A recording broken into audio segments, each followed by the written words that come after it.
नमस्कार, प्रणाम दोस्तों। मैं हूँ पूजा मिश्रा।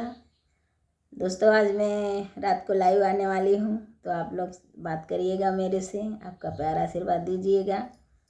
तो अभी मैं आपको सुनाने जा रही हूँ शिव जी का कजरी गीत है। तो अच्छा लगेगा, लाइक सब्सक्राइब करिएगा, कमेंट में बताइएगा कैसा है। ऐसे ही आपका प्यार आशीर्वाद देते रहिएगा। तनी सा तक महादेव हर हर बम बम बोल के, दोनों नैना खोल के ना। तनी सा तक महादेव हर हर बम बम बोल के, दोनों नैना खोल के ना। जेवना पार्वती से बनवाऊ भाई रखवाऊ भाई तोहरे मंदिर में। जेवना पार्वती से बनवाऊ भाई रखवाऊ भाई तोहरे मंदिर में। तनी सा जेवा महादेव हर हर बम बम बोल के, दोनों नैना खोल के ना।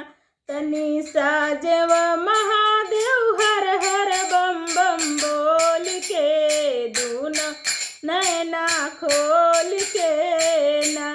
गेड़ुला पार्वती से भरवाऊ भाई रखवाऊ भाई तोहरे मंदिर में। गेड़ुला पार्वती से भरवाऊ भाई रखवाऊ भाई तोहरे मंदिर में। तनी सा घोट महादेव हर हर बम बम बोल के, दोनों नैना खोल के ना। तनी सा घोट महादेव हर हर बम बम बोल के, दोनों नैना खोल के ना। भंगिया पार्वती से पिसवाऊ भाई, भंगिया पार्वती से पिसवाऊ भाई रखवाऊ भाई तोहरे मंदिर में। भंगिया पार्वती से पिसवाऊ भाई रखवाऊ भाई तोहरे मंदिर में। तनी सा घोट महादेव हर हर बम बम बोल के, दोनों नैना खोल के ना।